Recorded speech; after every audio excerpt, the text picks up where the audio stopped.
સુરતમાં સસ્તામાં સોનું લેવાના ચક્કરમાં એક વ્યક્તિએ 87 લાખ રૂપિયા ગુમાવવાનો વારો આવ્યો હતો। વરાછા વિસ્તારમાં રહેતા ફરિયાદીને કોલ કરી સસ્તામાં સોનું અપાવવાની આરોપીઓએ વાત કરી હતી, જે આરોપીઓની વાતો અને વિશ્વાસમાં આવીને વરાછાના એક યુવકે 87 લાખ રૂપિયા ગુમાવ્યા હતા, જે અંગે વરાછા પોલીસે અગાઉ 10 આરોપીઓની ધરપકડ કરી હતી અને હવે વધુ 2 આરોપીઓ ઝડપાયા છે।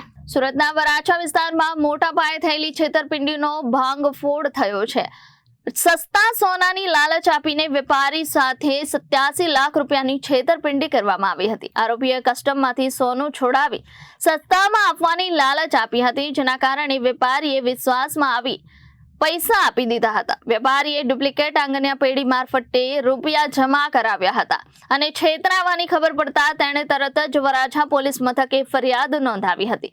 પોલીસે તપાસ હાથ ધરી હતી અને અગાઉ 10 આરોપીઓની ધરપકડ કરવામાં આવી હતી, ત્યારે હવે વધુ 2 આરોપીઓ ઝડપાઈ ગયા છે। પોલીસે તેમની પાસેથી 52 લાખ રૂપિયાની રોકડ રકમ કબજે કરી છે। Reporter Arvind Rathod, Janadesh news, Surat.